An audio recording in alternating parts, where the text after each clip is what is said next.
Hello, I hope all is well. Or do I? Because as you sit there, hopefully uncomfortable as ever, I hope you guys can hear me. I hope you guys can digest this. Because there's some things that I'd like to get off my chest. No, I don't. Hope all is well. What's up, guys? We are going to be talking about the state of storylines in WWE. Are they good? Are they bad? What should be changed? What do you like? All that good stuff. Do me a favor, hit like, subscribe if you're not subscribed. Let's start talking about it. What's up, David? What's up, Keenan? Hope all is well. I didn't really talk about the whole CM Punk John Cena segment in the show. Well, I did on Twitter, but not really in the stream yet. May start there, but I don't know yet. We'll see. I haven't decided how we're going to start this stream. But here's a question for those of you that can hear me. Of all the storylines in WWE right now, all of them, Raw, SmackDown, whatever, just stick with the main roster. Let's not talk about NXT. Stick with the main roster. What is your favorite storyline right now? Men, women, doesn't matter. Raw, SmackDown, does not matter. What is your favorite storyline? Not match, not your faves story, okay? Not your most anticipated in-ring match. What is your favorite story? Because pro wrestling is 90% storytelling. That's what Becky said, and I agree with her. It's 90% storytelling. So what is your favorite storyline right now in the WWE? CM Punk? So the top story. That's good for the WWE. Honestly, Becky, Bayley, Lyra. I like that one. That's a good one. Becky Lyra. Yeah, solid stuff, right? Because you have Becky Lynch, who can, handle her own from a storytelling perspective, can sell you a ticket. Got the gift of the gab.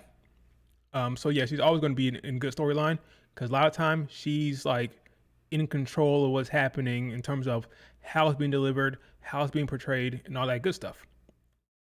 Becky Lyra, it's probably going to be number one for a lot of folks, right? It's the most solid, clear-cut heel babyface. The motivation is solid. Story beats make sense. All that's great, right? Especially after the John Cena promo on Friday. Yeah, Becky knows how to tell a good story. Yeah, he does. Very good. She's very good at that. Which is why, fortunately for some of the stands out there, this is why she's getting the creative push and the creative juice because they like her at the forefront because she can tell a story very, very well, which is why she's currently the A champion on Raw and not Io Sky. But don't tell the Io Sky stands that. Well, I've been saying that for weeks, so that's just reality. I'm not saying this is what I want to happen or how it should be. I'm just speaking about what is happening right now. Becky Lynch is the A champion on Raw. That is a fact. I'm not saying that's how it's supposed to be, but that's what's happening, right? Okay, so let's start talking about some of these stories on WWE side, and we're going to start with the big one, Cena and Punk. So on Friday, it's funny because before Friday, folks were complaining about this story a little bit. We're not really complaining about the story, but more complaining about John Cena's run. A lot of criticism about how it's not been that good. It's not inspired, right? That's what they've been saying. Hasn't been inspired, right? This changed some people's opinion for some reason. Why? I'm not entirely sure. I mean, if you think about it, so this was people are calling this pipe bomb 2.0, right? Second pipe bomb coming full circle, yada yada, right? Actually, this isn't really a pipe bomb 2.0, really. What it's doing is it's mimicking the pipe bomb, it's referencing the pipe bomb, it's almost, not even almost, it's mocking the pipe bomb, but it isn't really a pipe bomb, really. If you go back and look at, well, not in the sense that what CM Punk was doing. What was it? What year was it? 14 years ago, when CM Punk cut his pipe bomb, infamous pipe bomb, he wasn't really talking about John Cena. He was directing his anger at John in the moment, but really it was a conversation about the status of WWE, the establishment, the forces that are handling creative, and the people are pushing people to the forefront. And hey, I should be at the forefront. I'm the best. I'm not being promoted. I'm just spoken a wheel. There's problems in this promotion, and I'm calling it out. And people were resonating with him because he was saying what we wanted to say, and he was speaking truth to power, calling out the suits and the establishment and the brass. Right? That's kind of what that was about. It wasn't really about John Cena. The meat of the pipe bomb, the original one, was about the establishment and the brass and Vince McMahon and Triple H and yada yada, right? Whereas with John Cena, his pipe bomb was just mocking CM Punk. That's all it was. He was using CM Punk's pipe bomb in his most popular moment in wrestling, really, and using that structure to mock him. I'm gonna use your promo to mock you. That's all it was. It was an attack on CM Punk. It wasn't talking about TKO or the brass or the suits of WWE. And he wasn't trying to make some grand point. It was simply about mocking CM Punk. And if that's fine for you, which it was for me, then good. I saw some criticism about the promo. Oh, he didn't bring up AEW or Tony Khan or Jack Perry or Colt Cabana. Like, who cares? Okay, John Cena's never going to do that. John Cena is working within the WWE structure. He doesn't have some kind of grievance with Triple H. CM Punk did. CM Punk had issues. CM Punk had problems. CM Punk was frustrated. Cena is telling a story, and he doesn't have any problems with Tony Khan or TKO or whoever, or Triple H. So his focus in the promo, of course, is about CM Punk, which is fine. It makes sense. So I enjoyed the promo. I like how they're coming full circle, how truth was involved, like in both matches, both times. John Cena was facing truth. That's cool. I like how they did that. Table spot, all that's great. Okay, but I just want to make it clear, he was just mocking CM Punk, which is fine. I don't need him to do anything more than that. Like, it's okay. It's funny how people like will pop for like, oh, he referencing names. You said Claudio. You said Matt Cardona. Oh my God! Like, people will pop when anytime a WWE superstar references something outside of the universe. Like, oh, he said someone's name that is not in the company. Oh my God. Like, the same promo, take the same promo Cena cut, insert Jack Perry's name, insert Tony Khan's name, insert some other wrestler from AEW, whatever. Insert Will Ospreay. Oh my God, the promo is so much better. Simply because the name drop was different. It's funny, right? The context isn't different, but the name is different. Is more, oh my God, it's more of a big deal because he named someone who was outside the company. It's silly. It's really silly. The promo was great. I enjoyed it. It was fun. It makes me more excited for the feud, for the story. It's coming up here. Now, it's funny. This story is really about CM Punk trying to, what'd he say? Trying to stop Cena because Cena is a monster. He has to become a monster to stop the monster. He has to even betray some of his values to stop Cena and protect Cena from becoming a monster, yada, yada, yada, right? And Cena, of course, wants to ruin wrestling. That's established. Some people are wondering, why the hell this match is happening in Saudi Arabia? Why is it happening so soon? Like, they're fast-tracking it. Why is this? What's going on here? I would agree. They are fast-tracking it. This match is kind of like a SummerSlam match, right? CM Punk, John Cena, that screams big stage. It's happening now because in the WWE's mind, there's a bigger match at SummerSlam. Well, what could be bigger than CM Punk versus Cena, right? You guessed it. Cody Rhodes, Cena, because, spoiler alert, you've watched the result of SmackDown. The results, Randy Orton beat Sami Zayn, so he's now in the final. And you're getting Cody Rhodes against Randy in Saudi Arabia. And Cody Rhodes, spoiler alert, will win, considering we know Randy already faced Cena. That match has happened. They're not going to do that again. So yes, the match that is going to happen at SummerSlam is Cena, Cody. Therefore, CM Punk, John Cena must happen now. Now, you could say maybe CM Punk, Cena should happen after SummerSlam. My guess, just a guess, that they're fast tracking it because Cena may not have the belt at SummerSlam, because I think it's very possible, at least 50-50, that Cody beats Cena at SummerSlam. Therefore, if you want champion Cena against CM Punk, the match must happen now. That makes sense? So,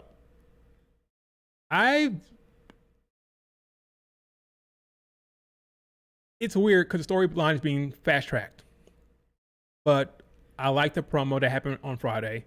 I'm looking forward to the match. I'm looking forward to seeing what CM Punk says on Raw, because I think he needs to say it on Raw and not wait for a SmackDown in Saudi. So we'll see. I'm looking forward to it. The storyline, it is what it is. I think the bigger story, the actual story, is Cena versus Cody Rhodes.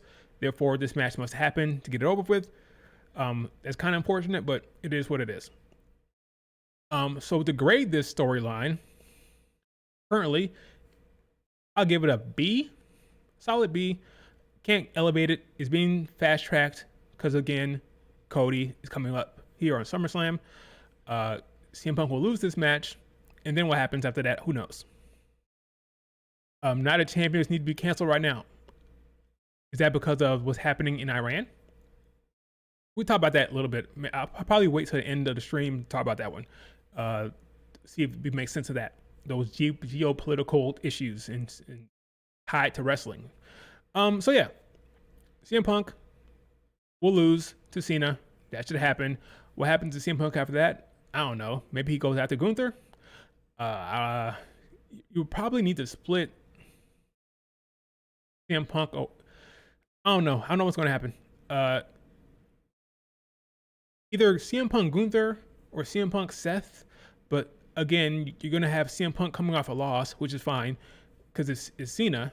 And Cena will ultimately be pushed toward Cody Rhodes. Cody Rhodes will beat Randy Orton, of course. And that'll be that. I'll give it a B. A B for storyline. You guys agree? What grade would you give this Cody Cena stuff? I'll give it a B. What say you in the chat? Not bad. It's solid. It's okay.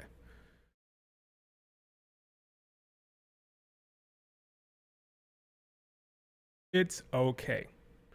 And that actually ties into the King of the Ring storyline because, again, CM Punk will be losing to Cena, and then Cody Rhodes will be your King of the Ring. So to wrap that up with the King of the Ring, because Randy cut a promo on SmackDown talking about how he wants to face Cena, yada yada. He needs to be champion, yada yada. Well, guess what, Randy? You're gonna lose to Cody Rhodes. Does that turn Randy heel?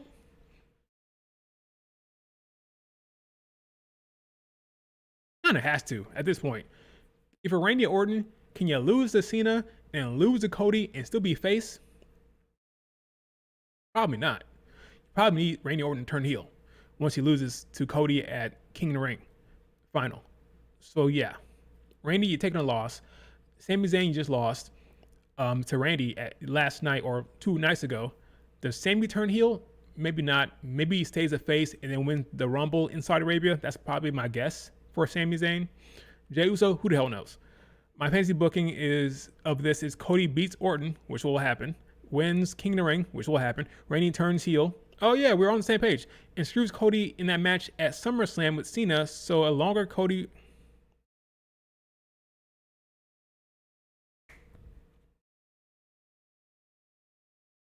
I didn't even think about Randy screwing Cody at SummerSlam.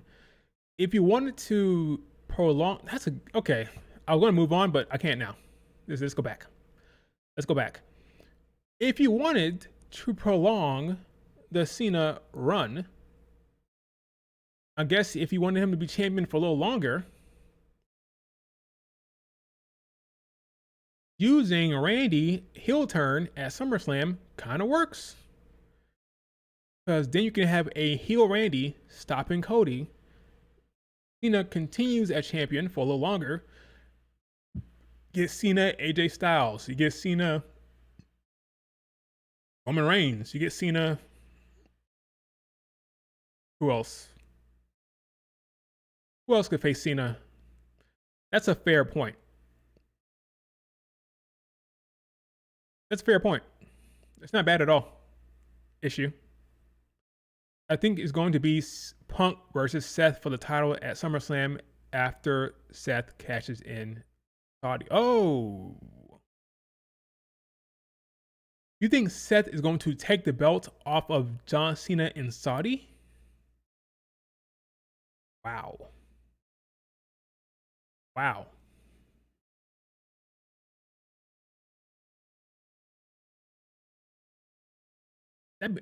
If that happens, that's because Cena had a problem. He had to go.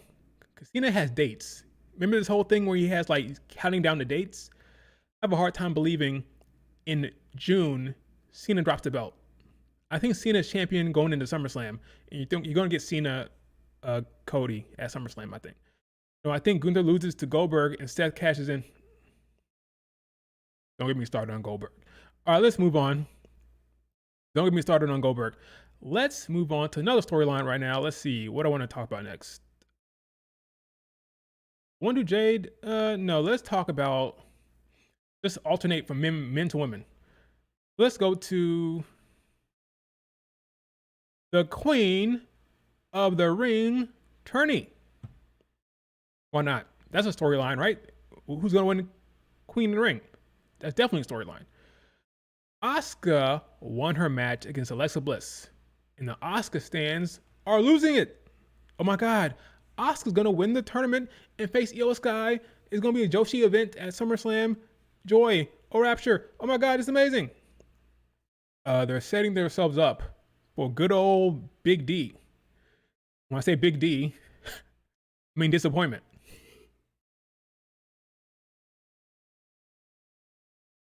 So in the final, in Saudi, it'll be Asuka versus the winner of Roxanne and Jade Cargill. Spoiler alert. Jade ain't losing. Okay? Jade ain't losing. As much as we love Asuka, we all love Asuka here. And Asuka just returned from her injury. Jade Cargill ain't losing this match, okay? Because Jade Cargill is probably the second most, maybe third most protected woman behind Rhea and Bianca. If you remember last year in the Queen of the Ring, how'd she lose? It was a DQ, remember? Against Nia Jax. She lost by disqualification. Because even then, they did not want her to take a pin. They had every opportunity to do what they did with Rhea Ripley. Rhea Ripley lost in a fatal 4-way without taking a pin. If they wanted Jade Cargill to lose this tournament, they would have had Naomi interfere in the first round in a fatal 4-way. That is not happening because Jade is winning this goddamn tournament. You guys remember something? You guys remember that Raya erase board in the background of that video that the WWE released talking about the build to Mania? Remember in the background? They had all the list of the matches that were at one point scheduled. It was Bianca Rhea was the one women's title. Do you guys remember what the other women's title was? Chat, do you remember what the other women's match was on the build on that board?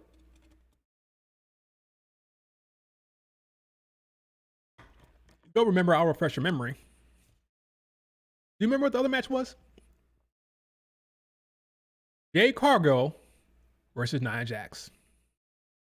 Correct, David. Correct. 6 Canada. They were going to put the belt on Jade Cargill before she got injured.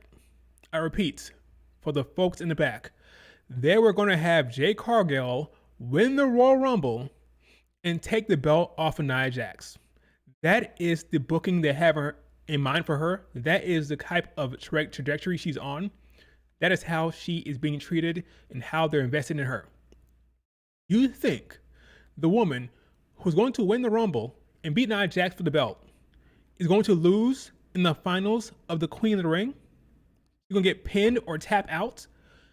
Have you lost your goddamn minds? Wake up! Wake up to reality, okay? Stop fantasy booking yourself into disappointment. Jade Cargill ain't taking a pin in this tournament, Okay? Sorry to tell you the truth. Jade Cargill will go to Saudi Arabia. She will pin Asuka. In fact, Asuka will probably put her in submission. She will power herself out of the submission and slam Asuka down, hit the Jaded, and win the damn thing. I'm sorry. That is happening. It is bang obvious. Okay? So, did you hear this promo she cut on SmackDown? Very, very good stuff. Solid stuff. Pretty much giving it away. Jade Cargill will win the Queen of the Ring. It's funny. Oftentimes, especially around Mania, they will tell you what the match is at SummerSlam. Typically, SummerSlam and Mania are linked like this. Like this. Do you remember what happened after Mania? There was a segment between Jade and Tiffy. Jade Cargill had the belt, and she was trying to hold it close to her chest, and ultimately she gave it back to Tiffany.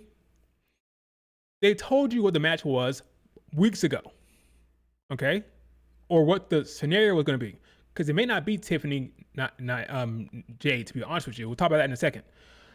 But Jade Cargill is in line.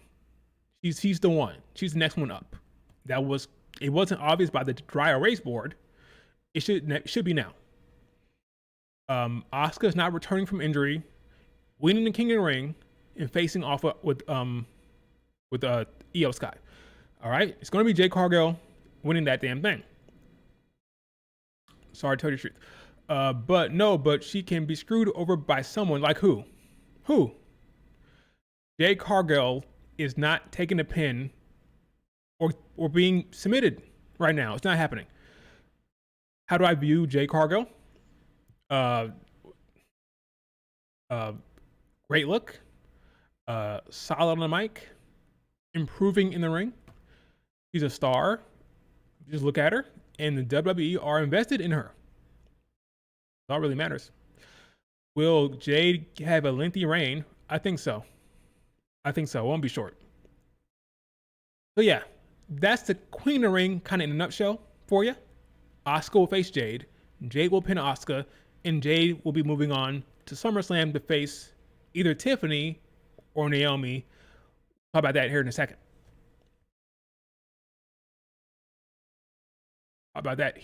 second. Okay. Next up, let's talk about another story. Which one will it be? Let's see. How about... You know what? Let's just talk about it now. Let's just do it.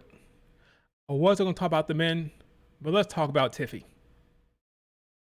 It's Tiffy time. Okay. Tiffany Stratton. God bless her.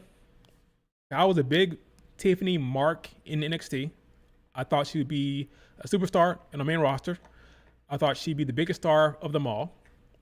She won the belt within a year. So WWE clearly agreed with me. This reign is dog shit. Okay, this Tiffany Stratton reign is bad. Is it her fault? No. Creative don't care, which doesn't really bode well for her, or Io for that matter. It's very obvious when it comes to WWE Creative what they care about. Okay, I'll give you an example. They care about Becky Lynch's storyline. They're invested in it, so they're giving her creative juice. They're invested in the Naomi heel turn. They're big on that, right? And what's happening with her and Jade and Bianca, so much so they put the money in the bank on her. Got cool look, new music, and all that stuff, right? They're invested in the Naomi story. They don't care about Tiffany right now. Triple H has shown when it comes to telling a storyline, he will do what needs to be done to make it happen. Look no further than Jey Uso. Jey Uso is one of the most over people in the company, and what do you do? Belt off. Put on Gunther, because we want to do Gunther versus Goldberg. I fear for Tiffany that she's about to get got by Naomi quick, fast, in a hurry. As early as, I don't know, Friday, Tiffany's storyline right now ain't moving. It's the same thing every week. It's TV time. She talks a couple lines that I don't give a shit about. She's not really developing. There's no story here. She's still in a feud with Nia Jax. They had her go down there, and for some reason that makes no goddamn sense, she is trying to get a last woman standing match with Nia Jax. For what? This woman last week came face to face with Naomi, and Naomi told her, guess what, bitch? I'm cashing in on your ass. And her solution to that problem, or her grand idea, you know what I'm gonna do? Next week, I'm gonna challenge Nia Jax to a last woman standing match. It's gonna be a war. I'm gonna go through hell. I'm gonna beat her, hopefully. And then when I'm all tired after the match, I'm gonna put my belt up. I'm gonna walk out. No. It is the perfect match to get cashed in on. She booked the very worst case scenario for her when it comes to Naomi. I'm gonna be in the last woman standing match with Nia Jax. Nothing bad gonna happen after that. I'm gonna beat her and I'm gonna walk off into the sunset. No, okay. Naomi, of course, is gonna try to cash in on your ass after that war. So what the hell are you doing? Like, it makes no sense. Then she gets jumped or attacked by Nia Jax. Lucky for her, she stood tall, because it's very embarrassing. In fact, even Wade Barrett called it out. Like, what the hell is Tiffany Stratton doing? Why the hell is she doing a last woman standing match? It was so weird from a character standpoint. Like, what are you doing? Like, Tiffany comes off as a heel. She is a heel by her attitude and her demeanor and the way she carries herself. But she's challenging Nia Jax to a last woman standing match as a face, and it doesn't really track. I don't buy it. Tiffany should drop the belt. Unfortunately for her, I think she needs to drop the belt. Yeah, this makes no sense. It could happen as early as Friday. I think Naomi will be cashing in no later than SummerSlam. So, speaking of storylines, we're talking about storylines and grading stuff. I believe, for the sake of the story, it'd be better for her to lose before SummerSlam. Now, I tweeted this today. I think if you're doing a big three moment at SummerSlam, some type of story beat, Bianca Belair is coming back for SummerSlam, we think, it probably makes more sense for Naomi to cash in before SummerSlam, whether it's in Saudi Arabia after this boneheaded decision for this last woman standing match, or whether it's Evolution, whatever. Naomi should cash in, and that way you get Jade Cargill, who's going to win Queen of the Ring, taking on Naomi at SummerSlam. Then Bianca Belair comes back, and now we have a story beat, like what's going to happen with there? What's Bianca going to do? What's happening? Big three story at SummerSlam, whether it's Bianca Belair helping Jade or helping Naomi on purpose or accidentally, whatever. But that sets the stage for a big three moment at SummerSlam. Get Tiffany out of the way, get her out of there early before SummerSlam so you can tell that story beat. That makes sense to me. Hey, Tiffany cashed in on she cashed in on Nia Jax right after the Naomi Nia Jax match. If you remember, at SmackDown, Naomi was facing Nia Jax for the title, and that's when Tiffany cashed in. Tiffany cashed in during that match. So Tiffany doesn't give a damn about Naomi's title match. Why should Naomi? In fact, it makes perfect sense for Naomi to screw Tiffany the same way she got screwed. I'm going to screw you next week on SmackDown. Like screwed me on SmackDown. Perfect timing. Last woman standing match in Saudi, big show. You cash in on Tiffany, or you do it at Evolution, whatever. But I don't think Tiffany is... Her reign is coming to an end. Let's just say that. Now that you mention it, Tiffany has had nothing but trash matches. I wouldn't say trash matches. I think her matches are fine. The issue was the story and the character. Yeah, there's a chance Naomi might cash in on Friday. Yep, I think so. Possible. Whether it's in Saudi next week or this week, technically, or at Evolution. It's just really, really bad. So you have Tiffany get cashed in next week. You saying next week? It's the new week. It's new week. It's this week. have her get cashed in on Friday or at Evolution or whatever. But I just think it makes the most sense. And you have Naomi as champion, Jade Cargill. Now it's going to chase the title, right? Because she won the Queen of Ring. Naomi, Jade at SummerSlam. A big story beat between Bianca, Jade, and Naomi happens at SummerSlam. Get Tiffany out of there. Now you have the big three. What's going to happen? That's intriguing. That's interesting. Because I think it's very possible that Bianca Belair can come down there and intentionally or accidentally help Naomi retain at SummerSlam. You don't need Tiffany around for that storyline. You don't need her. You need Bianca, Jade, and Naomi. Make that happen. So that's what I would do. Tiffany's reign, I give it a C- at best. I would put the belt on Naomi quickly and do Naomi, Jade at SummerSlam with Bianca playing a part in some respect. That's what I would do. Thoughts? Am I wrong? No one. She's going to be catering. Who's going to be catering? Who will Tiffany even face at? Oh, talking about Evolution for Tiffany? Trish Stratus. Funny because Trish was supposed to come back.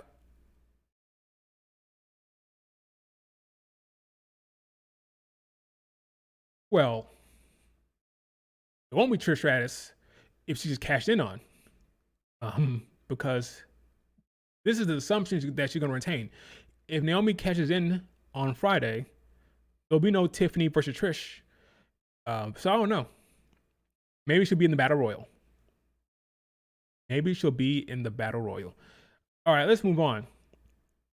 But yeah, Tiffany's reign is not good. Naomi come cash in. And again, they are invested in Naomi from a creative standpoint. They're excited about it. And they will focus on what they're excited about rather than like continuing some storyline with Tiffany that they don't care about. Because they clearly don't. They clearly don't give a damn about Tiffany's reign. So pull the trigger. Pull the trigger. Let's talk about LA Knight.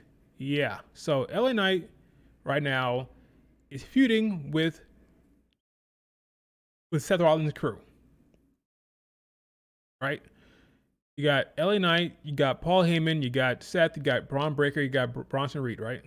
They're all telling a storyline where LA Knight screws them, they screw him, he screws them, they screw him. And I'm enjoying it for the most part. I'm enjoying LA Knight stuff. LA Knight faced Bronson Reed. I don't remember who won that match. Did Bronson Reed win? I know, or was it a DQ? It might have been a DQ finish because I know Braun Strowman.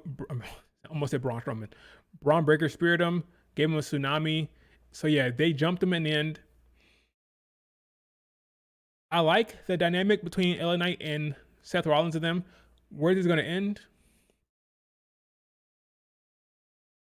Maybe a match at SummerSlam, maybe just a match on Raw. Because they're doing big matches on Raw these days. I like what they're doing here. I don't love it, but I like it. I think it's solid. Crowd is hot for LA Knight. So yeah, he's gonna need some backup. Maybe that comes with because LA Knight's technically a Raw superstar, right? Am I crazy? No, he's on SmackDown. I don't remember anymore. He's been back and forth now. He's a SmackDown superstar. They've been popping up on Raw. So maybe there's some SmackDown talent that can help him. Maybe, I don't know. Maybe Jacob and Jimmy help him out later on. I don't know. They have their own problems, really.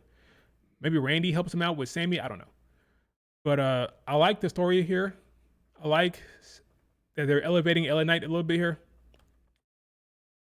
I don't think the storyline will last very long. I think Seth has bigger fish to fry. No disrespect to LA Knight. But this is solid stuff for the most part. Seth was not there on Friday, but his goons were there. The goons were there, so. Please notice me. That's messed up. Seth has barely said anything to LA Knight. Yeah, that's true. He's been dealing with his posse. So I'm assuming maybe on Raw, he just got jumped.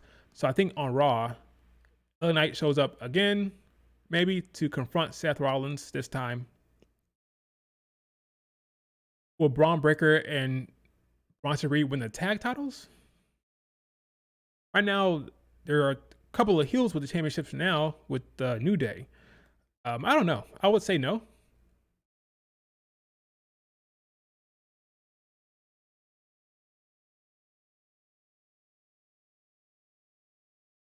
If Naomi catches in to run her for rematch, they may do Naomi versus Tiffany at Evolution. If she catches in at Saudi Arabia, Penta will help. That makes sense. Sure, Penta.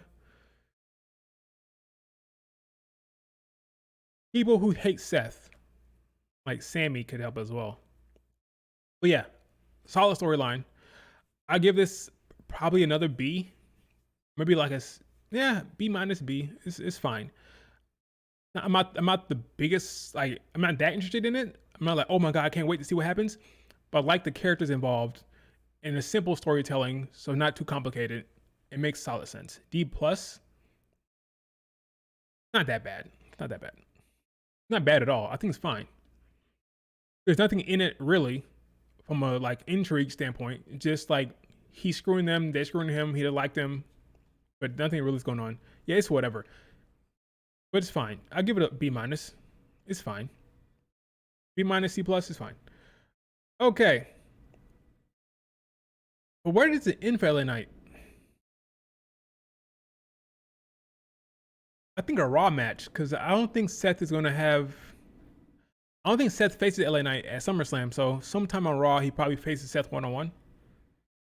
But yeah, that's how it's gonna go. All right, let's talk about. I'm really liking this direction here. The Alexa Bliss, Charlotte Flair stuff. Okay. What's happening here is character development for Charlotte Flair. Right now, they're doing a slow burn where Charlotte Flair and Alexa Bliss are interacting. Alexa Bliss helps Charlotte Flair here. Charlotte Flair helps Alexa Bliss. Well, she hasn't helped him yet. She hasn't helped her yet, but this is back and forth going on between the two. I don't need you. Stay out of my way. Leave me alone. I don't care about you. But slowly but surely, I think Alexa Bliss will start to earn Charlotte Flair's trust, and Charlotte Flair's wall will come down. She'll let Alexa Bliss in, and I'm digging the character development that's happening here. I can see the vision where it's going. I like what they're doing here. I think Alexa Bliss is doing great. She locked in with her work, with her character work. She's locked in the ring. I'm liking what she's doing, and I'm happy that Charlotte Flair is wanting to develop her character a little bit. I'm looking forward to where it goes. I do believe that's what's happening here. Will it lead to a tag team of some sorts? Maybe. Will they chase the tag titles? Maybe. But I do like where this is headed. Let's all enjoy this because I think it's good. I won't hear any complaining or whining when trying to give Charlotte Flair some character stuff. All right. I like where this is headed because Charlotte Flair needed to develop. And I like how when she was in the ring with Alexa Bliss, when Alexa Bliss came out there. So what happened was Charlotte Flair was facing Chelsea Green. She started getting jumped by the Secret Hervis. Alexa went out there to help. And after the moment where she helped her, Alexa Bliss stuck her hand out for a handshake. Charlotte walked right by, and the crowd booed. So the day where Charlotte Flair hugs Alexa or shakes her hand, the crowd will cheer. This is good stuff. You are building it up, building up the moment where Charlotte Flair lets her in. I love it. Good shit. I'm a fan.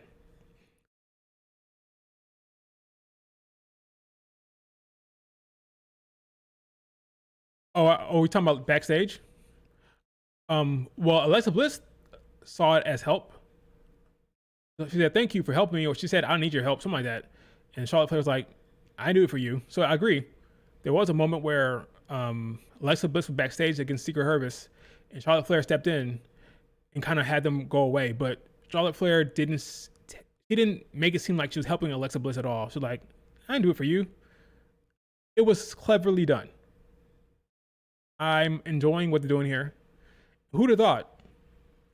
Who'd have thought that Charlotte, Alexa would be doing the storyline together. I thought Charlotte Flair was this politicking evil woman who only wants a title. People are all stupid. People are stupid. What I said. Charlotte Flair is all about telling good storylines.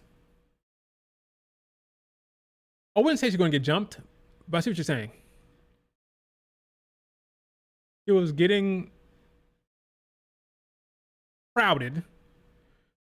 Charlotte popped up. This hair piece. So I see what you're saying though, but I agree. I agree with you. You're right. That's what they were saying. That's the story they're trying to tell here. Charlotte came up and challenged Chelsea Green. Alexa's like, okay, I didn't need your help. And she's like, I knew for you. And then Alexa Bliss went out there to help Charlotte Flair when she's getting jumped. I like what they're doing. I like what they're doing. It's good stuff.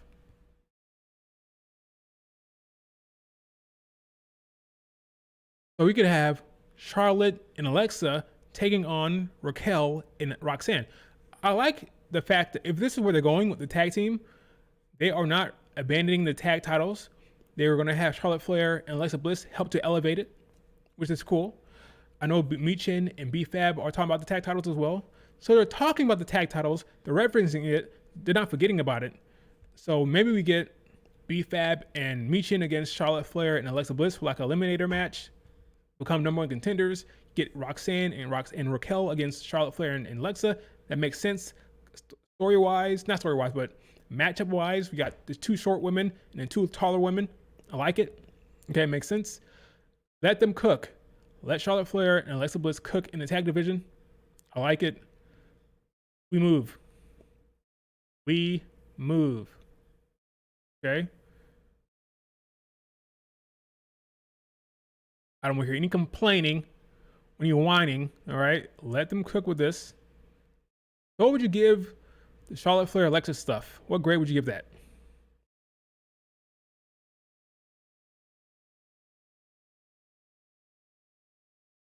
What grade would you give Alexa and Charlotte right now? I would give it a A. Happy. I'm enjoying it. I'm intrigued. I like where it's going. A plus, not A plus. I'm joking, but an A. I'll give it an A. A minus, B plus, around that range. Here's B-Fab and Michin talking about the tag titles here. Oh, here it is. This is when they talk about the tag titles next to Jade. Naomi called them dumbest, and dumber. Kind of funny on Twitter. It's the only women's story on SmackDown I wanted to see. So, hey, yeah, basically, that's what I'm talking about. Yeah, it's the only top storyline right now that's interesting. Julia, Zelina Vega is not getting any airtime at all, and Tiffany and Nia Jax is just boring and bland and not uninteresting at all. Now, to be fair, Naomi is technically storyline. What's she doing? So I'll give that number one spot. Naomi's heel turn and her chase for the title and her trying to cash in. That's probably number one. Naomi stuff. But yeah, I agree. The next one would probably be definitely Charlotte Flair, Alexa Bliss. That's good. Okay. What else?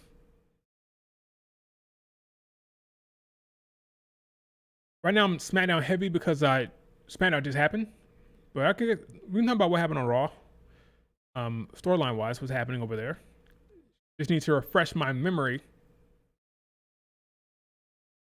Let's see. Bella Twins, Alexa Charlotte, B-Fab Michin, Natalia Dupree, Chelsea Nevin. I think it's more Alba and Piper Niven, but I see your point. Raquel, Roxanne, maybe Bianca, Naomi. I doubt it. We get renewing tag team division. Yeah, I don't think it's too bad. But they have to actually invest in it and actually give a shit. But yeah, it's not too bad. They just have to care. That's all. It's all about caring. All about intention and execution and actively trying to push the division. Let's talk about Jacob and Solo Sikoa. Mr. All Gas No Breaks himself. This story is solid because of Solo Sikoa. Solo is good on the mic. I like his character. I like everything Solo is doing. He's awesome. Give Solo Sikoa his flowers. He's on the mic. He's trying. He's working the mic. He's developing his character well. He is funny when he wants to be funny. He's serious. He wants to be serious. He's doing great. I love what Solo Sikoa is doing. From a storytelling perspective, I like what he's doing. Jacob here is the hot face right now. I think this is fine, but everything that's good about it, is because of Solo Sikoa, I think. I think he's doing great. They brought in, of course, JC Mateo. They're going to bring in Jimmy, because last Friday, Jimmy came out to help Jacob. So now you have the whole Jimmy and Jacob against Solo and JC.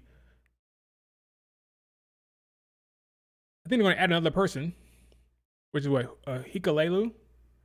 He's been on main event. I think he joins Solo. Probably. You can get 3-on-2, which means you need another helper. The faces need someone else. Will it be Jay after SummerSlam? I don't know. But anyway, this is fine. But my favorite part of it is what Solo is doing. Solo's good on the mic. I like what he's doing. He's good. This is a hot take, but Solo deadass ain't doing nothing but call this dude he was all gas, no brains. Solo is the best part of this. He's funny. I like his delivery, I like his mannerisms. Solo is the best part of all this feud, in my opinion. He deserves more credit and more flowers. Watch Raquel beat Rhea Ripley without Liv. Oh, we'll talk about Io in a second and what's happening with Rhea Ripley. But no, I don't see that happening. That's not happening. But yeah, I'll give this probably a C. Again, Solo's doing good work. I like what Solo's doing. Don't care about JC Mateo at all. Jimmy's being brought into it because Jimmy's not doing anything. So Jimmy needs stuff to do. So now he's here in the storyline. But I don't really care about it too much. I think the match at Night of Champions will be good. We'll see what happens. Would Hikalelu show up there? Will Hikalelu screw Jacob Fatu? Will Solo win the belt? That's a good question. Will Solo win the belt? I'll say no, because I already teased Jacob against Damian Priest. So I think Damian Priest is the match for SummerSlam. Therefore, Jacob retains. It's giving a B because they made it about the U.S. title at the end. Okay. Give it a C+. Not the worst thing in the world. Not the worst thing. But solid enough. Okay. Let's hop over to Raw. Talk about Io Sky. The world champion on the Raw brand. The world champion on the Raw brand. The B champ on Raw, unfortunately. Io Sky. What do I even say? Wait a minute. Is Ministry of Dark here? Is Ministry of Dark in the chat?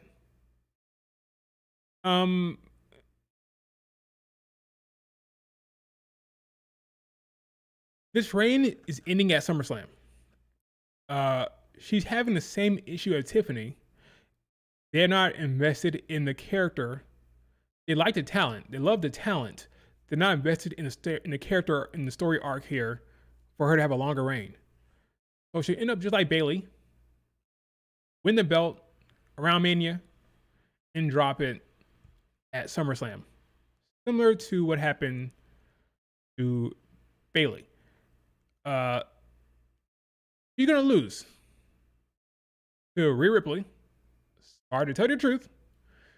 Asuka is not winning the Queen of the Ring.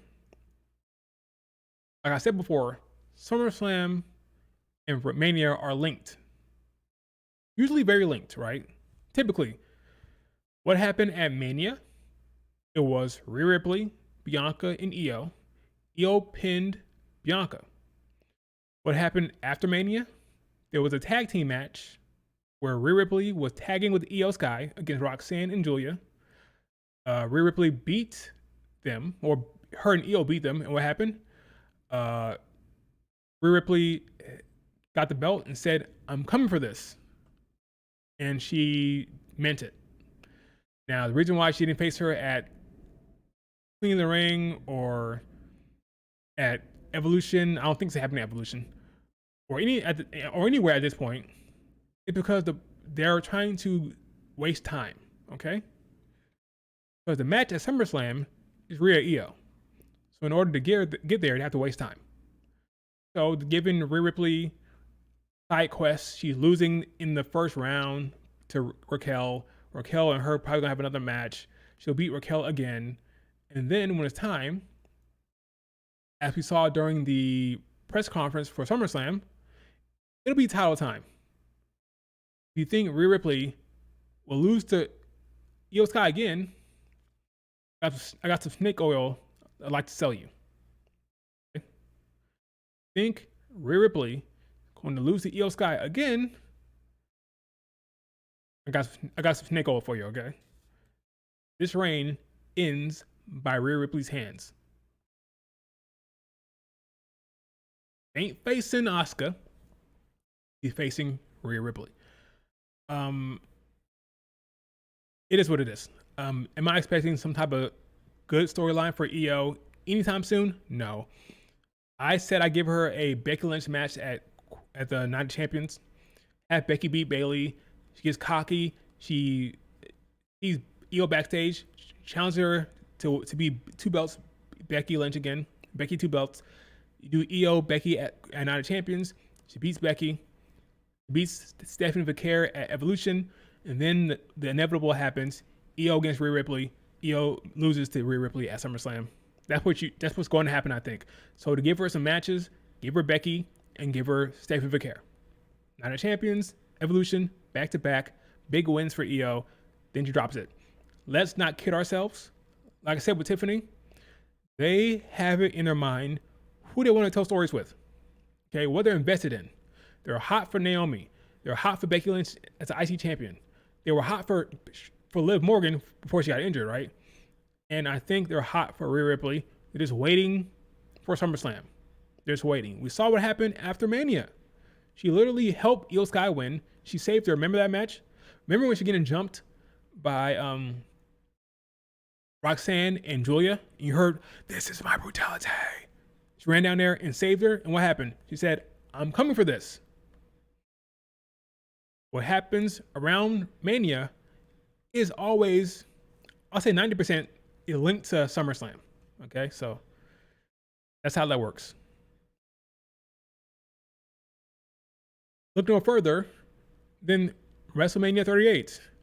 Who did Bianca Belair beat for the title? Especially when there's like a title change.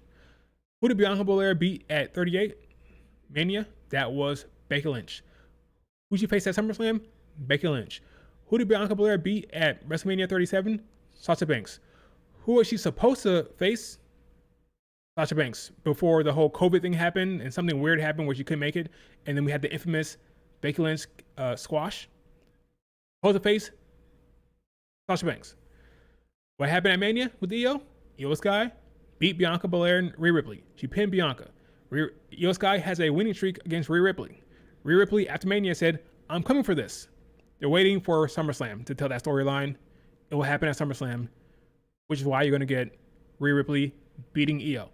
Now, I believe the other match. So another reason why I think Naomi should cash in before SummerSlam.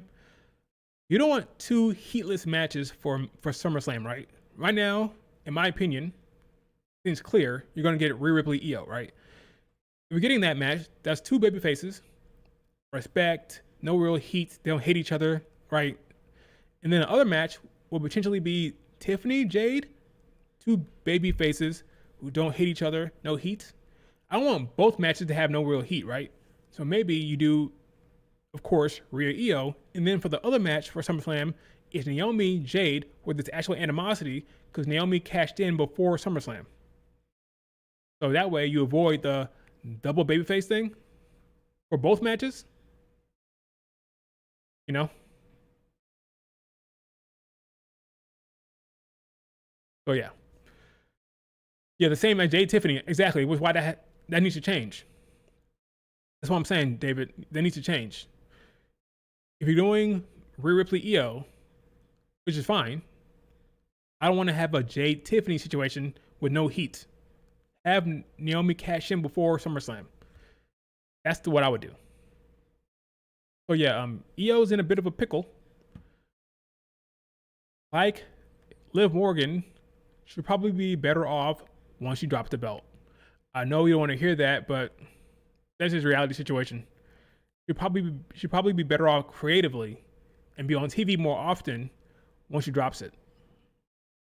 That sucks though, but that is what it is.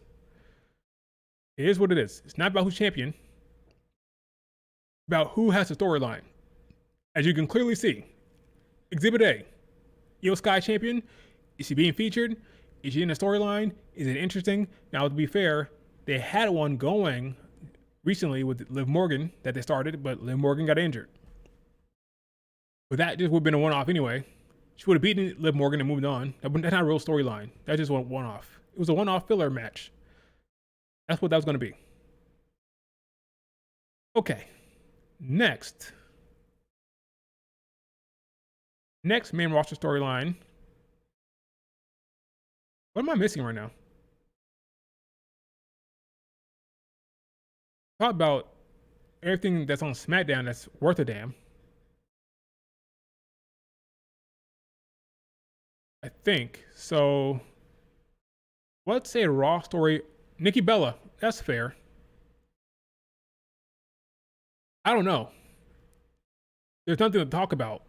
We have to wait. Because if you remember, she was supposed to face Liv Morgan. That was the plan. Face Liv Morgan. That match is not happening. So now we have to wait. So can't really judge the storyline there. Can't judge. There's nothing to judge. She'll be probably teaming up with Rhea Ripley. Why? Well, because Rhea Ripley is in a bit of a tussle with Raquel. Raquel is in the Judgment Day, so is Roxanne Perez. So my guess was you'll get Roxanne and Raquel against Rhea and Nikki Bella. That gives something for Rhea Ripley to do at Evolution that does not involve EO, because like I said before, they're trying to waste time. They're trying to waste time and keep Rhea Ripley occupied. They're going to use Nikki Bella to do it. So Roxanne and Raquel versus Rhea Ripley and Nikki Bella. Then you have Brie return at Evolution for a big surprise, right? Then you do Brie and Nikki against Raquel and Roxanne at Evolution. It's funny. When you see people online saying, I think Asuka's going to win the tournament. I think she's going to win. I just laugh and I ask them a simple question. What is the most over woman in the damn company going to do during SummerSlam? Most popular woman in the entire company, the woman who was freaking at the kickoff event. They had her at the kickoff event. What's she going to do? You won't face EO. What is she doing? They have nothing. They have nothing. Because if they're being honest with themselves, they know in the back of their mind, the only option is for her to chase the title. Really. There's no one that's been built up on Raw that can face Rhea Ripley. No one. That includes Stephanie. Nobody. She's going for that title. She will face Io Sky. She will beat Io Sky to walk into Crown Jewel as champion in Perth, Australia on her birthday. Becky Lynch, Lyra Bailey's great. I think Becky Lynch is hilarious. She tried to kill me. She's great. I love heel Becky. I'm loving everything she's doing. Looking forward to her match with Bailey. I think she retains. I think Lyra might play a part. I think the triple threat Evolution makes sense. It's going to be a banger. Lyra Bailey Becky at Evolution will be a banger. I think Becky Lynch retains. Maybe you do. I don't know what the SummerSlam match will be for Becky Lynch, but I think Becky retains at Evolution. I'm loving what they're doing. Good storyteller, good work. I give that an A. Becky Lyra Bailey gets an A. I like it. So the highest score so far has been Becky, Bailey, Lyra, and then I like Charlotte, Alexa. Naomi stuff is great. It's probably the highest score. What they're doing with Naomi. I think Cena, Cody. Well, yeah, technically that's the overarching story. I think Cena, CM Punk is good, solid. But yeah, I don't think things are as bad as people make it seem. Like, it's not as bad as people. It could be better. Some of it is kind of like generic and solid. Not all of it is great, but I don't think it's bad. I don't think it's a bad situation. Did I miss something that happening on Raw? I know I did. Refresh my memory. What are the Raw storylines that I'm missing? Notice the top women's stories are the old heads.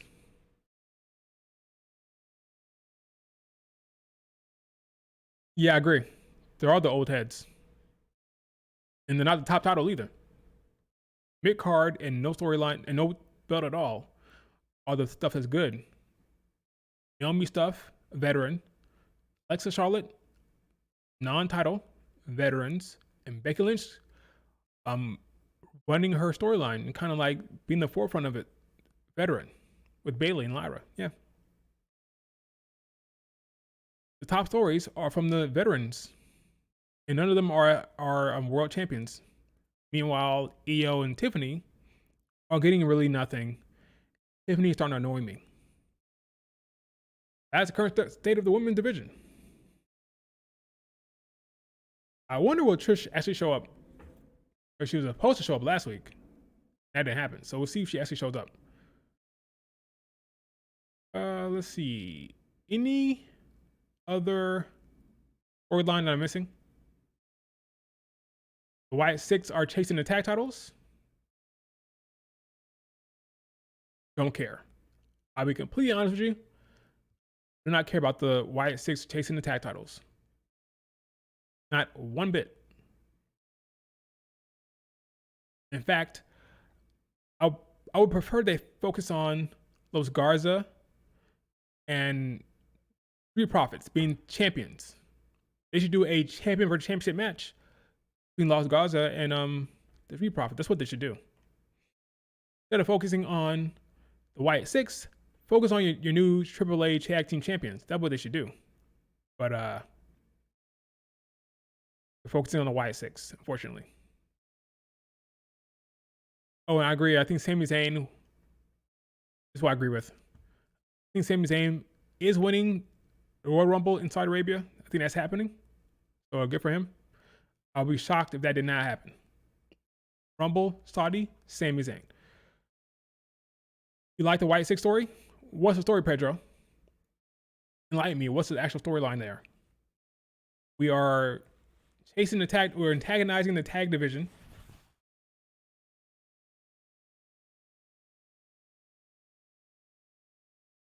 Did you watch Stardom Conversation? I did. I watched the meat of it. Bozilla returning. Mizuki and Koguma losing again. Being embarrassed. Kairi beating Shuri. Yeah. Interesting show. A heel Bianca is what Rhea Ripley's next title reign is going to need. I agree. Their dynamic during the triple threat match was great. Yes, that's what it's going to. I believe. Tammy, so we know for a fact that the original plan was Bianca Rhea Ripley. Why? Because they had it on the damn dry erase board in the background of that damn video. So we know that was the plan. They inserted Io Sky, I believe, to push the build for Rhea Ripley Bianca for next year. As you can see, they're not invested in Io as champion. Clearly, could not give her any good storylines. So we know they did that to push Bianca Rhea Ripley to next year. That's why they made that decision. So when Rhea Ripley beats Io Sky at SummerSlam, I believe the what they should do is turn Bianca heel. In fact,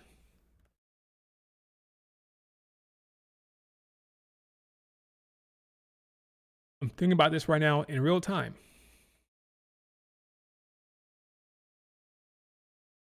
SummerSlam, folks, is the moment to turn Bianca Belair heel. And the two storyline beats will parallel each other.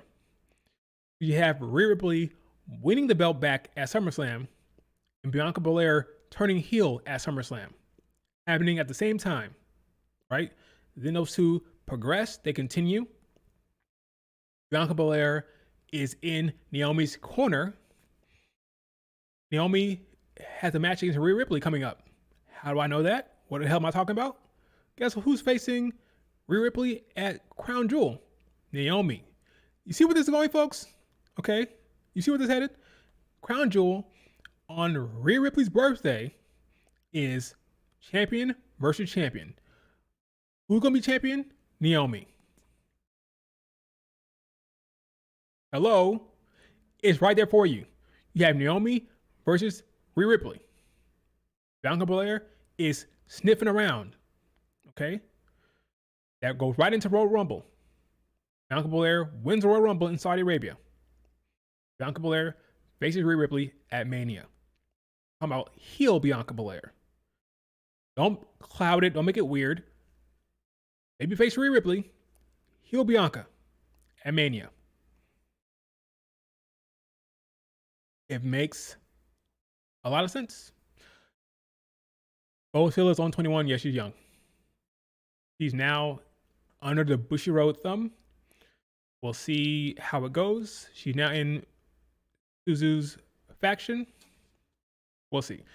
They needed her big time, by the way. They needed Bozilla. That faction was lacking. Mi Vida Loca was lacking. They needed her. So she's there. Good for her.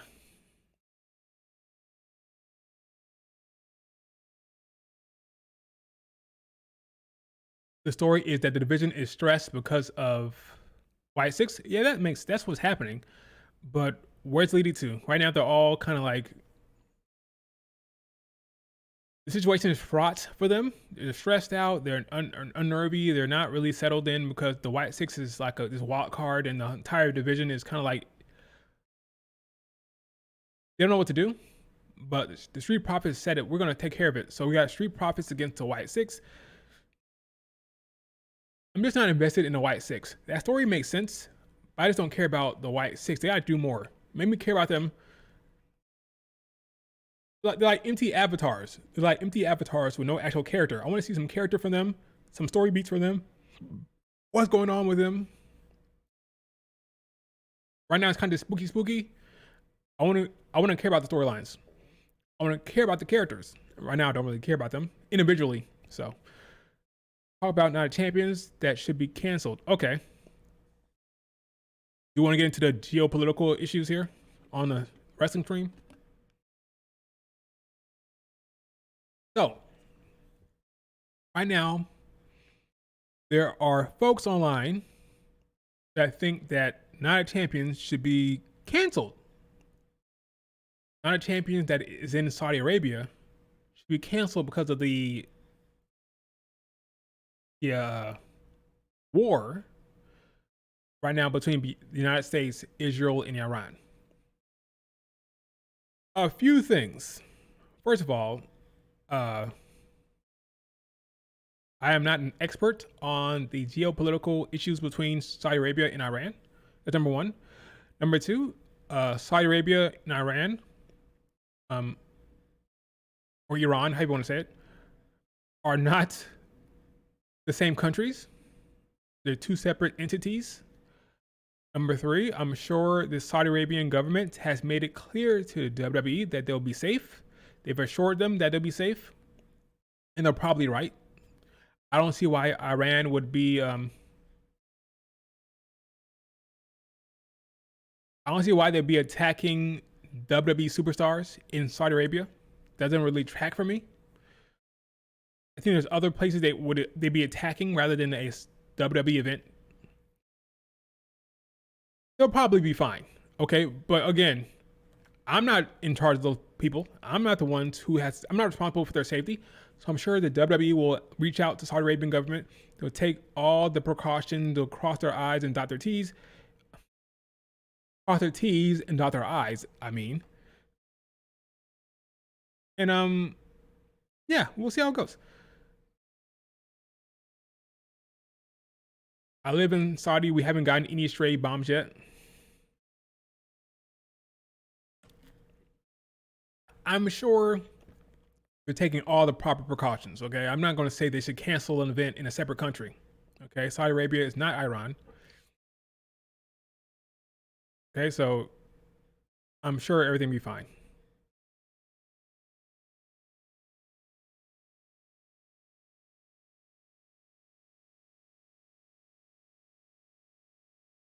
Okay. Um, but yeah, that's not my like concern, right? They should be taking the proper precautions to make sure SmackDown and Night of Champions go smoothly in Iran.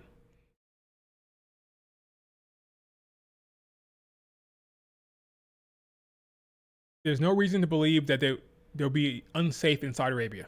Okay, I don't see why the Iranian government would attack Saudi Arabia or WWE. There's other. Hope it doesn't happen, but there's other stuff to attack. You want it to hurt the United States. Okay, there's embassies. There's military stuff over there. You don't need to attack WWE superstars. It makes no sense. It doesn't make sense to me. So I wouldn't be worried if I was them, as long as they take the proper precautions. And Saudi Arabia has made it clear that they are observing everything and they're looking at what's going on and they are confident there'll be no issues. Then they should go. They should not cancel the event because of what's happening in Iran, because the Trump wants to bomb several different locations. Okay, but let's not dive into politics too much here. Okay, but no, I don't think they should. They should cancel as long as they are sure that things are fine.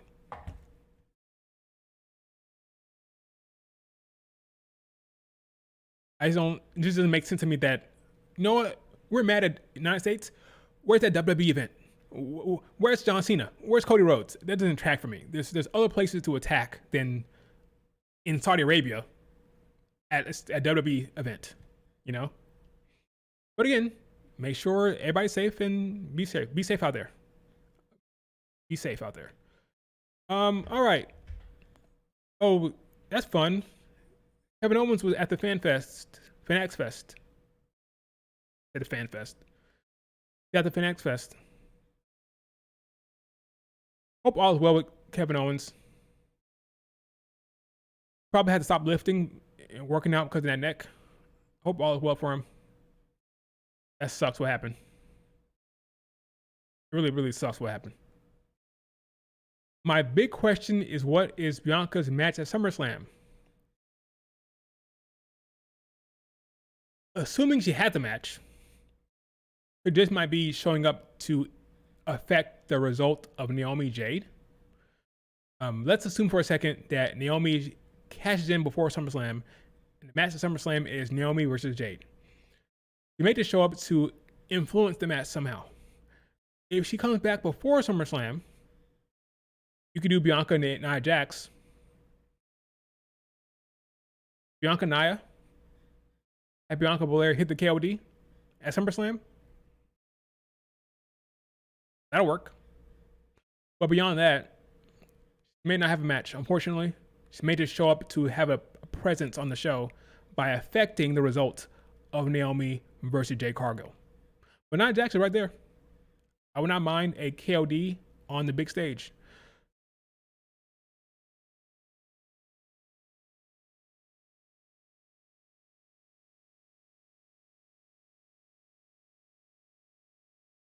Tiffany is not getting cashed in on a tape show. What tape show? The show in Saudi Arabia will be live on Netflix. Live on Netflix, folks. It'll be on delay in America. It'll be live on Netflix. So USA will be spoiled, but the rest of the world on Netflix will enjoy it live. But that's a fair point. I get your point though. But it'll be live on Netflix everywhere else but America. But I see your point. It could happen to Evolution. So, but I would not be surprised if it happened in Saudi Arabia too. I would not be surprised if it happened on Friday. Again, it'll be live on Netflix. Um, what would they do with Tiffany? Who cares? I'm joking. No, there's plenty to do. Well, remember the reports. There was a report that the draft is happening after SummerSlam. That'll help you right there, right? The draft, you can switch things up. You call up Jordan Grace. You call up some other talent. The draft is right there for you. Swap some talent around. So if they're right, and the draft is happening after SummerSlam, that'll answer the question right there. They'll change it up. Maybe they send EO to SmackDown. Maybe you send Asuka to SmackDown. Maybe you bring up Jordan Grace to SmackDown. Maybe Tiffany goes to Raw. So it just depends. Looking past SummerSlam is kind of a waste because I think that if the reports are true, the draft is coming up after SummerSlam, and that'll shake things up. What do you think EO will do tomorrow? Probably be backstage chilling, doing a lot of nothing. If it were up to me, I said it before and I'll say it again, I'd have Becky Lynch confront her. But yeah, we'll see. I don't know. Tomorrow is pivot day. We're getting the Io Sky pivot. We're getting the Roxanne Perez and Raquel pivot. Because Liv Morgan was so integral. We're getting the Nikki Bella pivot. But yeah, because of Liv Morgan, your guess is as good as mine. It's a big guess. We don't know. We'll see what happens. But hopefully it's good. Hopefully it's good.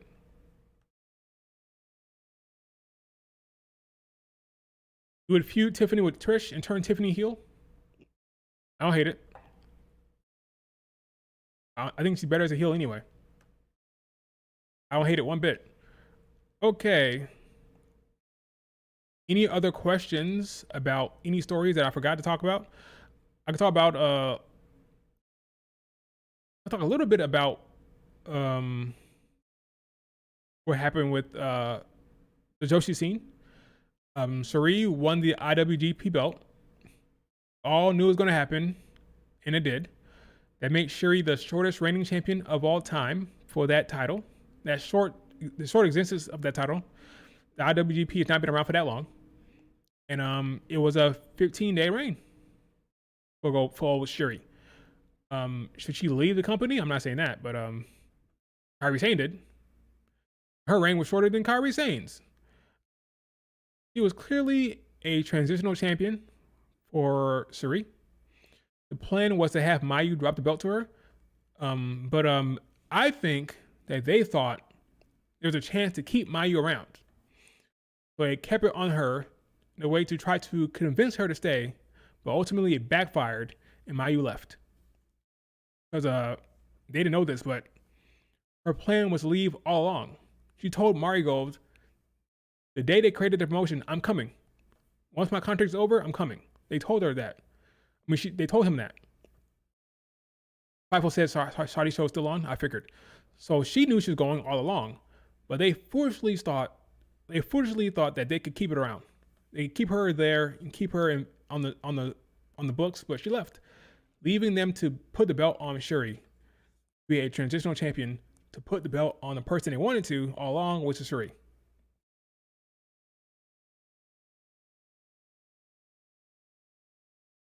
As long as Sheree is okay with that, then it's fine. But champ is here. Sheree is your IWGP champion. It's probably going to be a very, very long reign. I'm happy for Sheree, but at the same time, I'm a little bummed only because I just know she's gonna be in that damn promotion for a very long time. We're working for Bushy Road for a very long time, and I don't think her WWE days are any closer after the result of that match. But good for her. This is what she wanted. She'd been wanting that belt because she idolized what's his face. Okay, clearly she wanted to honor him, even though the women's IWGP belt had nothing to do with the men's. But that's what she wanted to do, and here it is. She accomplished her goal. She is champion. Here's the bright side. Whenever this damn reign ends, she can go back to America because there'll be nothing left to do. But we'll see. Probably like a year-long reign at least. No. No dirt. Gato or Gato. No. She will not be signing with Stardom. Therefore, she can't have the red belt. I don't see it happening. I don't see her signing with Stardom. I think this will be it. Then again, there is the strong belt. She go in the strong belt for the New Japan, but I don't see her signing with Stardom proper and winning the red belt. I just don't see that. She's staying a freelancer. Could be wrong, but I think she'll stay as a freelancer. And then when this reign is over, 18 defenses, divide that by like 4, and I'd agree. It's gonna be forever, man. It's gonna be a long ass reign. If Mayu's reign was any indicator, 700 damn days, this reign will be forever.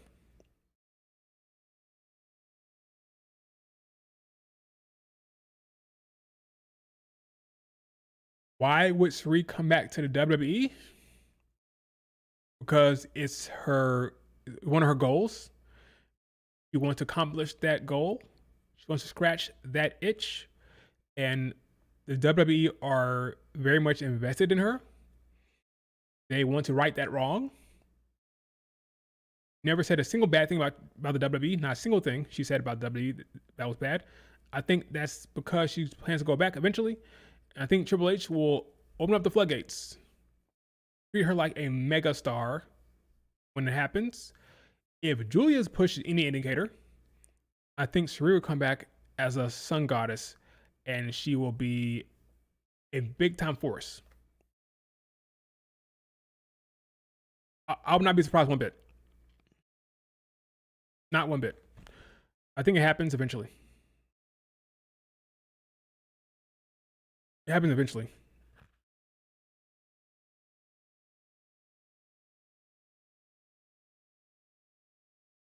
Not a middle finger to. What are you talking about, noob? Putting the IWGP belt on Sari is a middle finger to WWE. How? How is it a middle finger to WWE? How? Vince was running the show. Johnny Ace was running the show. They're gone. Sari loved Triple H and William Regal, who both left when she left. To insinuate that the WWE is the same organization, the same company it was when Sari was there, it's comical. Look at Julia. For the love of God, the man is pushing Julia like crazy. She's going to win the U.S. title with the quickness. When Triple H wants it for you, you will get it. When he wants it for you, you will get it. He'll want it for Sari when the time comes, and she'll get it. Her push will probably be stronger than even Julia's when she gets back. Okay, it's not. Let's be clear. Let's be honest here. Breaking: the Phoenix Suns are trading two-time NBA Finals MVP Kevin Durant to the Houston Rockets for Jalen Green, Dylan Brooks, and a 10th overall pick in the draft. What? Kevin Durant to the Rockets? The NBA is so damn random. What a random ass league. Random shit just be happening. What the hell is this? Anyway,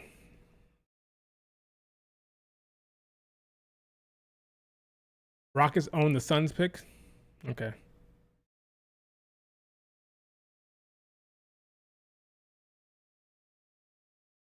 Just gave away Kevin Durant. Anyway, Reed could get over the same way EO did. Yeah, being great in the ring.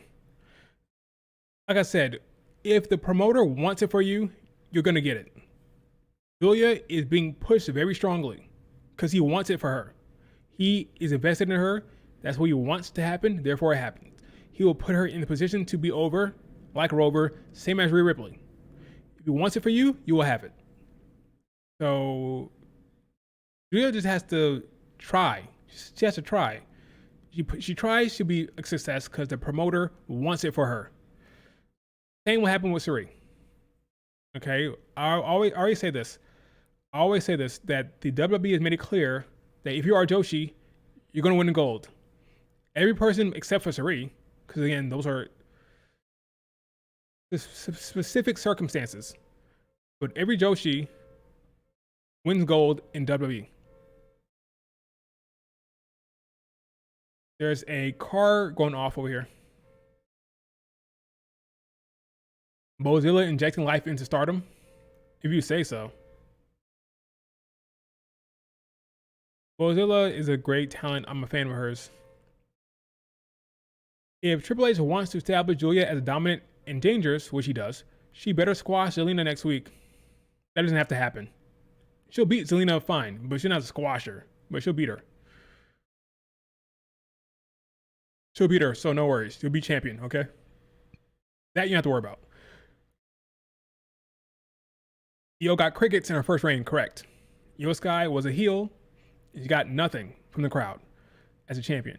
Now, over time, because she's great in the ring, they've endeared her. She's endeared herself to the fans.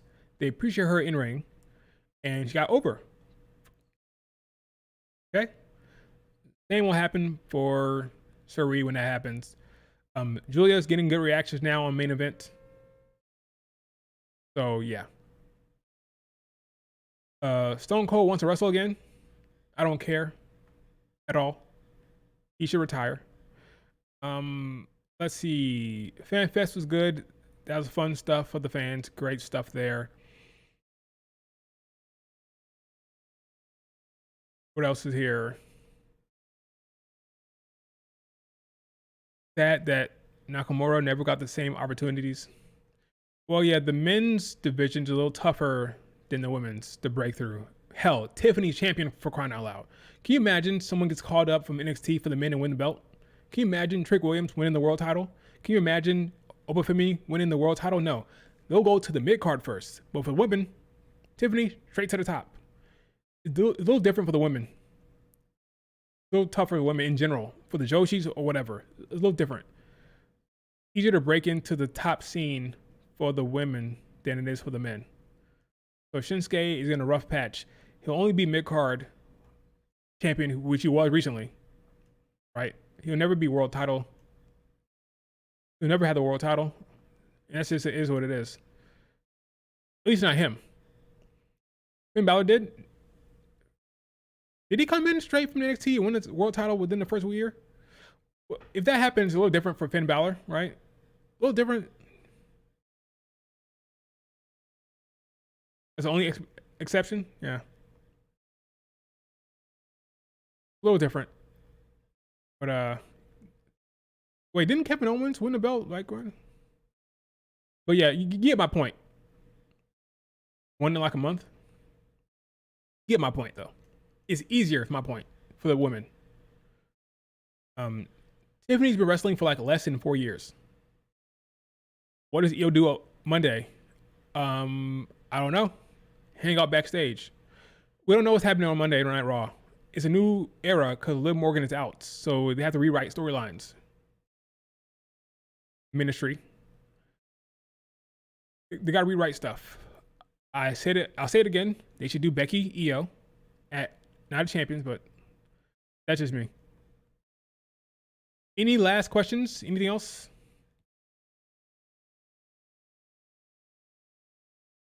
Yeah, KO won the belt from Cena. I remember that.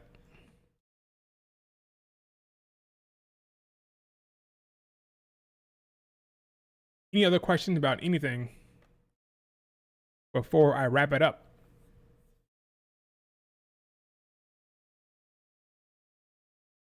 Hazuki should leave Stardom. Quick, fast, and in a hurry. 3 long reign, unfortunately, to be over there in Japan for a very long time. Tai Kamatani is doing nothing right now that's interesting from a character standpoint. They need to move on to something interesting. But unfortunately for them, there's no challengers on the horizon that are worth a damn once Tam left. So you can elevate Hennen, but Hennen right now is in the tag division. They teased Starlight Kid Saya, but Starlight Kid just got pinned by Suzu. So they're probably going to do Suzu Suzuki against Starlight Kid soon. Leaving Saya Kamatani to do a whole lot of nothing. What else? What else? Got the Dream Star from Margo coming up here. I think Miko Ano will probably win that. Probably. And yeah. Of course, Bozilla is in Stardom right now. I don't think she's signed. I think she's still a freelancer. But she is working with Stardom. Big get for them. She's exciting. She's fun. She's that big dominant threat that can be interesting. What else is going on in Stardom that's worth a damn? I'm still not impressed by the 2023 rookie class. Sorry, Aya Sakura. Sorry, Sayaka Kurara. Still not impressed. Yeah,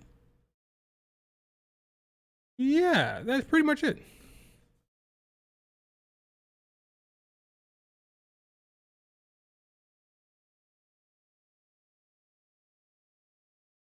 AMI? Did I know that, Keenan? Who?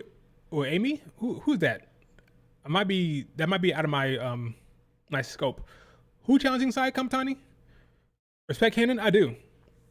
I'm liking her more now. I've come around on Hannon. I think she will be she's the one. She may be the one to dethrone Saya for all we know. I think she is a good contender to win the 5-star GP. A good contender to win that.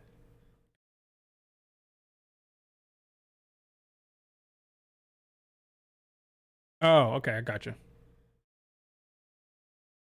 I gotcha. I mean, I guess.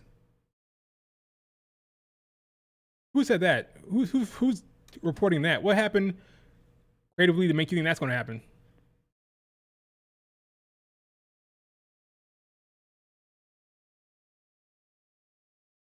What has she done recently to warrant that push?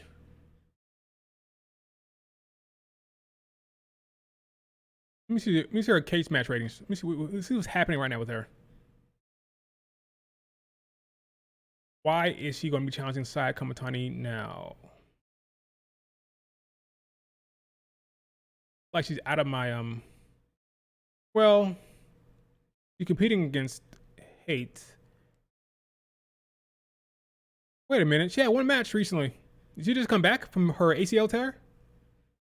Oh, okay. She just came back from ACL tear, probably. Right? That's a weird push. I guess. I mean, I don't know. I'll watch the conversation again. Because I skipped that match. I'll go back and watch Hate against Godzai. And I'll see that match. Because I skipped that one. Maybe that match will tell me some story beats that are warranting that type of push for her. Well, that's a bad cage match rating. What's going on there? I hate cage match ratings anyway, but why is it 6.45? That doesn't make sense for the typical Joshi rating. The Joshis get bias ratings all the time on this damn thing.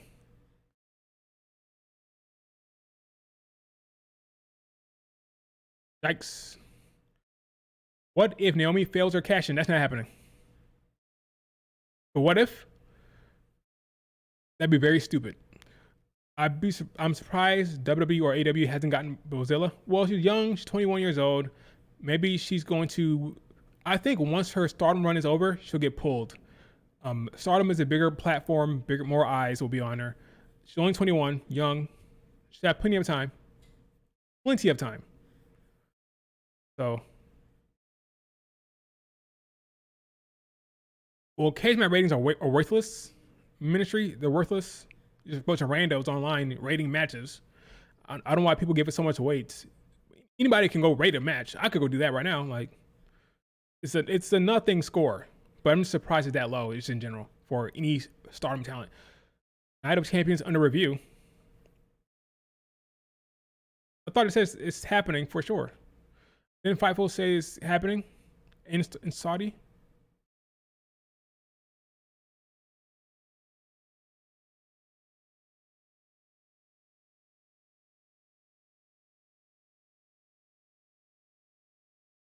Eddie Thorpe said he asked for his release so he could do something meaningful.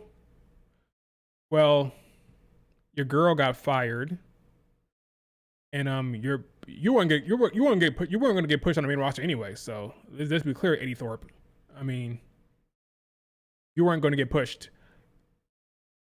You were going to get released anyway. Let's be clear. I mean, let's be honest. Let's just be honest about the situation. No offense, Eddie, but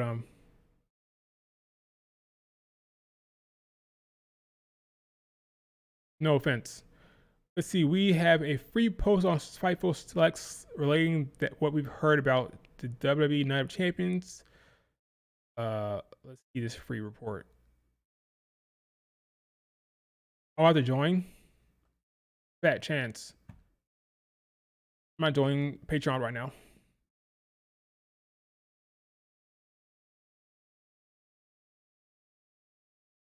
Eddie Thorpe low key better than Omega. I heard Goldberg breaking Roman's lotto streak. Yeah, I'm sure. Oh yeah, he's definitely gonna win that belt.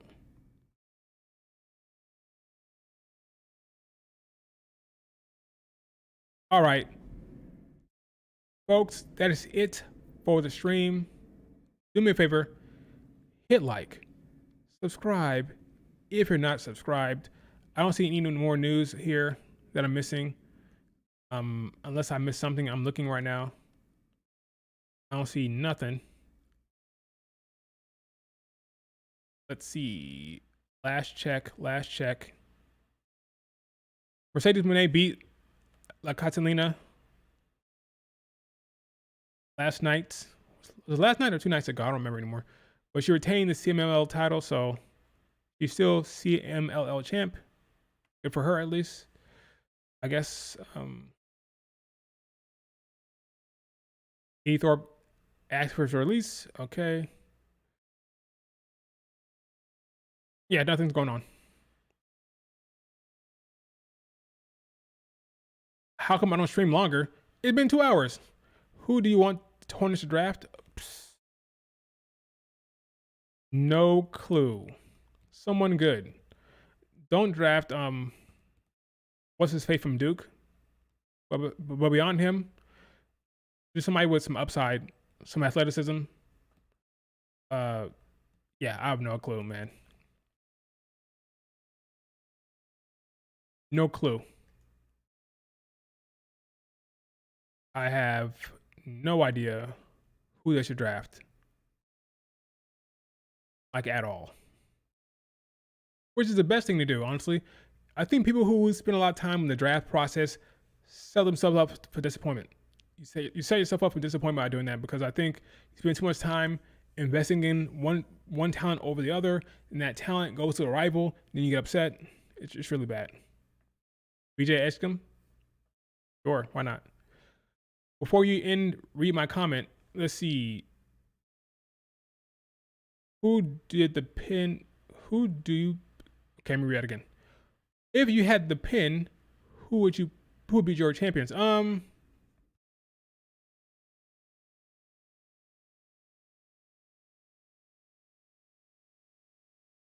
Whatever makes for the best story, which would probably mean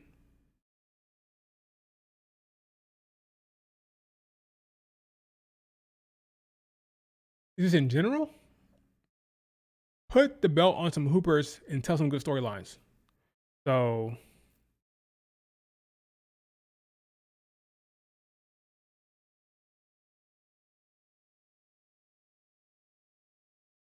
put the US title on Carmelo Hayes. Put the IC title on Ilya Dragunov. Put the women's world title on Bianca. Put the WWE women's title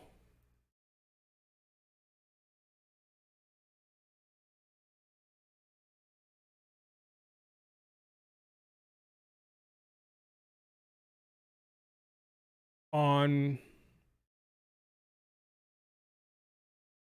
Stephanie.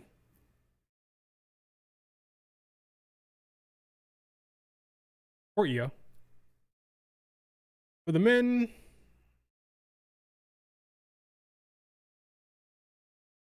let's go a little younger.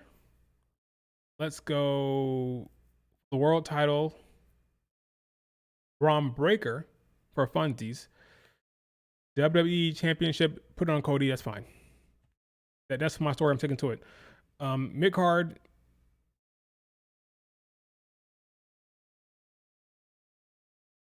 for the women.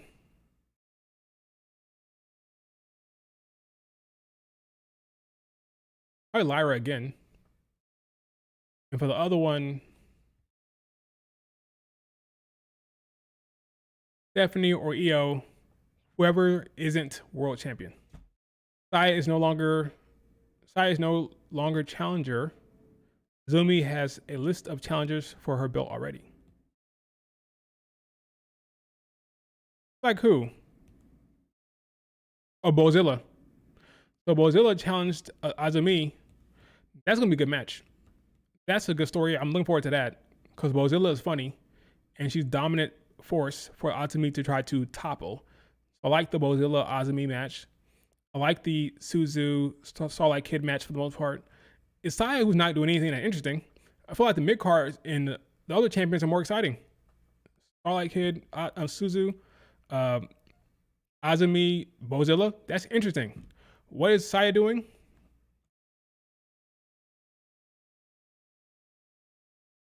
Nothing. But we'll see. 3 defenses for Saya since December 29th. Yes, bad. Only 3. And it's been pretty much Tam. Tam and Sayaka Carrara, for crying out loud. I mean, who are we kidding here? Give her. She should have the top stories. She should have the top stories. But they've given the other pillars championships. Rightfully so.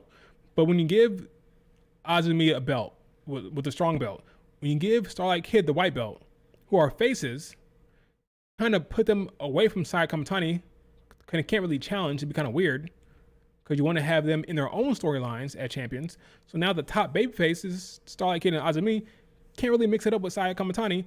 So who's going to be facing her? I would do Saya against Natsupoi.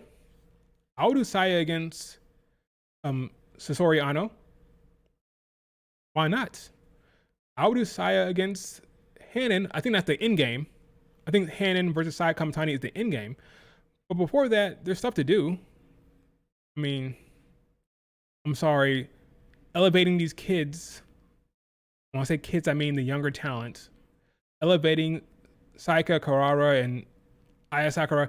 I don't want to see them challenging Saya Kamatani. I'm sorry, I don't. So give me Natsupoi. Give me Sasori Ano. Give me. Hell, give me Shuri. Give me something that is interesting, that is actually compelling instead of these youngsters who can't really go, if we're being honest with you. You know?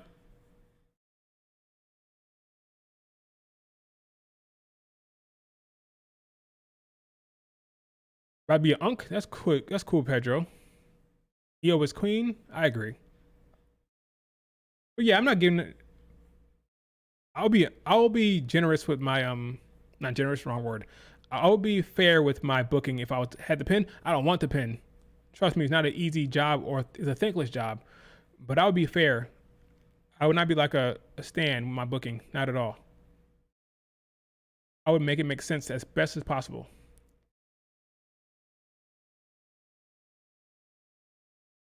At least I would try. Dang, I just saw a bad knockout on UFC on my timeline. That's very, very bad knockout. What's up, Jerry? Sure, makes sense. Even though she just lost. But yes, it makes sense. It does. She lose again, by the way, so. Do you want to give her back-to-back losses? I guess so.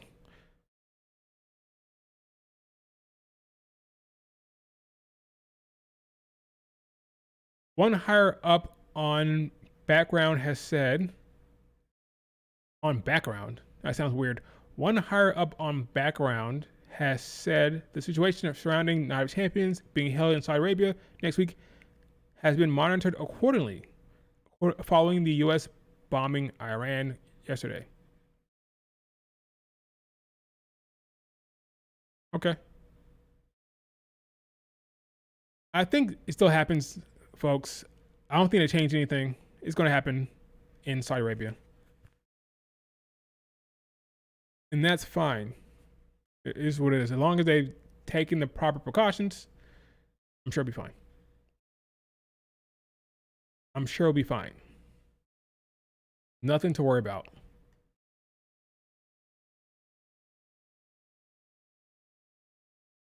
Okay? All right, folks. That's it for the stream. Do me a favor, hit like, subscribe if you're not subscribed. Give me your thoughts about the storylines. What do you think is happening in WWE? Does it make sense? What's your favorite storyline? Is the WWE lacking with storytelling these days? Are you happy or disappointed? Let me know. All right. All right. See you guys on Twitter. Talk to you guys later. Peace.